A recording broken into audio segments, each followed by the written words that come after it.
Boa noite a todos, obrigado a modo pelo convite. Me pareceu que a gente podia falar de boas notícias sobre a LGPD. Todo mundo fala, às vezes, da dificuldade de implantação e tal, né? E começar o ano, né, com uma agenda positiva e falar de boas notícias. E a LGPD tem muita boa notícia, aliás, vai ser um ano carregado, né?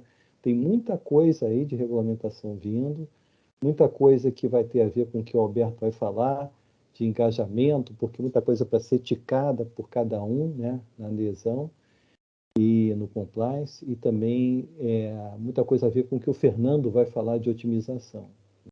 Mas que boas notícias são essas, né? Tentando agora.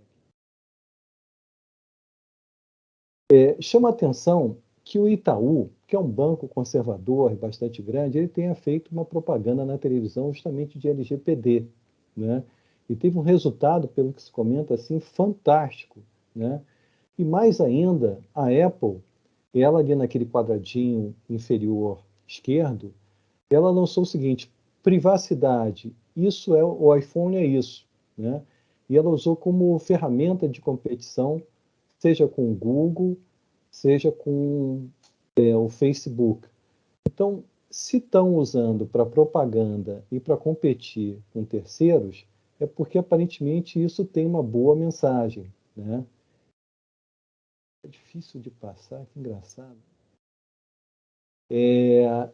Talvez o Itaú tenha se animado porque o setor financeiro é aparentemente o mais adiantado na implantação de LGPD. E eles fazem, então, o setor faz propaganda disso, né, como uma mensagem positiva, reforçando, né, tendo um delayzinho. Existe até premiação hoje em dia para quem capricha na proteção de dados pessoais. Então, é uma coisa assim que tem um lado assim para cima, um astral positivo bastante forte e cada vez maior. E isso também por causa dos benefícios, né? Que tem benefícios gerais e benefícios específicos, né? Então, se a gente pega uma pesquisa, por exemplo, no Reino Unido, né? Quem implantou, né, tem um resultado de 62% das pessoas se sentirem mais confiantes para compartilhar dados, e compartilhar dados significa mais negócios, né? Também menos necessidade de data analytics, porque você consegue, com a confiança, compartilhar diretamente os dados, você não precisa de terceiros para fazer análise comportamental, data analytics e tudo mais, né? Aí você tem um acesso maior às questões e até efeito ecológico, né? De você ter menos CO2 nesse contexto. Bom, eu não vou aqui correr todos os benefícios esperáveis, a gente tem aí literatura sobre isso, dizendo que no âmbito do conselho de administração, conselho consultivo, qualquer conselho, né, superior, isso é um fator de coesão. Também é um fator de otimização do negócio, porque você liga direto na ciência dos dados. Também você sanitiza os dados, né, nesse esforço de ver dados antigos, dados novos, consentimentos, dados necessários e não necessários, né? Então, a lista de benefícios é, assim, impressionante, né? E eu acho que cada vez mais isso vai ser ressaltado. À medida que as empresas vão se esmerando e completando o ciclo de implantação, os benefícios vão aparecendo e vão sendo cada vez mais propagandeados, né? Então, o que a gente pode esperar, assim, de ganho com a LGPD? Primeiro, ESG, essa sigla ESG, valor da ação. Quando você tem uma ação como essa da Apple, né, que anunciou de privacidade, a ação despenca, vai lá para cima. Quando você tem um vazamento, como aconteceu com o Facebook, a ação vai lá para baixo. Então, tem um efeito assim extremamente ponderável, né, da proteção de dados e isso o valor da empresa. Depois a imagem, você ganha mind share, né?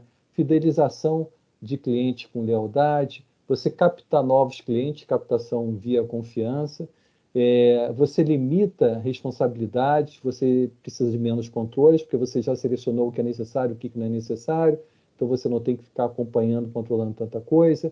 Você racionaliza os ativos de informação, então você otimiza o negócio, os seguros ficam mais baratos, porque você qualifica com mais segurança, né, o risco, e você tem menos patrimônio para destacar, para provisão, para possíveis perdas, porque você vai ter menos contencioso.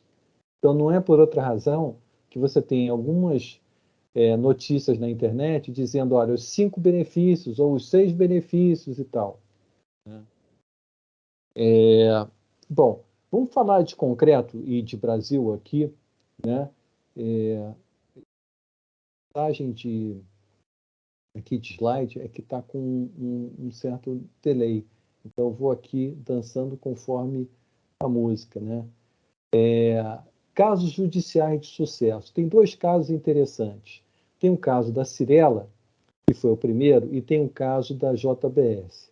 A Cirela, basicamente, é um caso em que ela teve um ganho na justiça, né?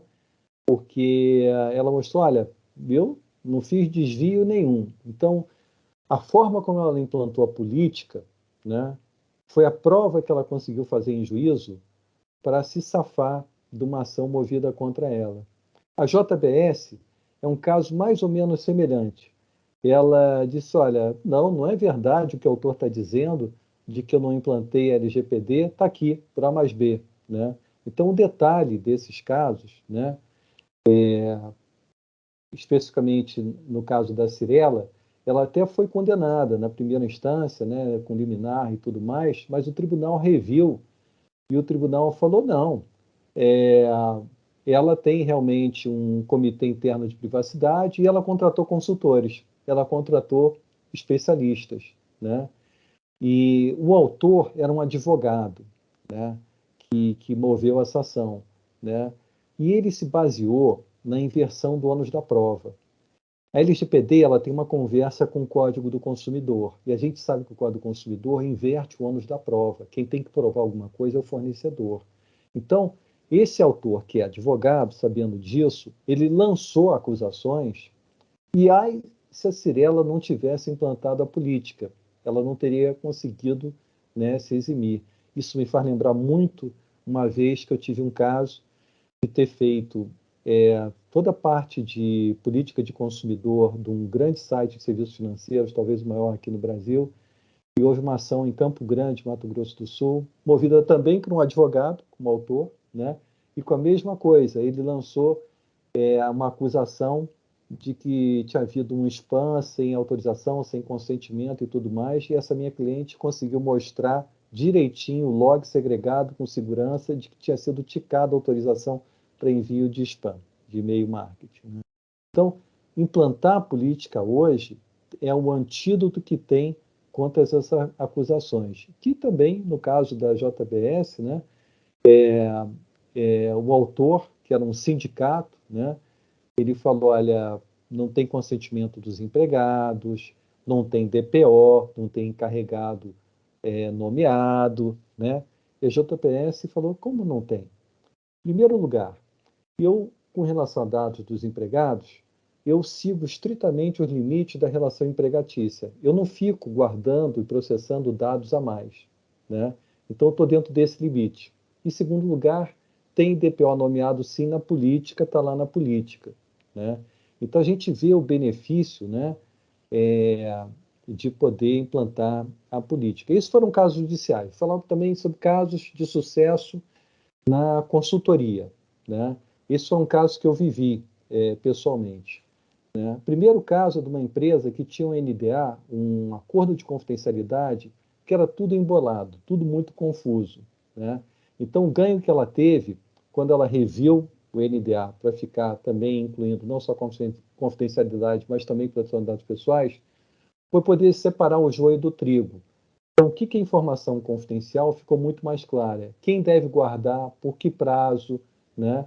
E também o termo de uso do site dela ficou muito mais tangível, porque a política de cookies ficou qualificada, calibrada, o opt-in também, o controle de versões, o que estava no ar em cada momento, o que saiu do ar e quando, né?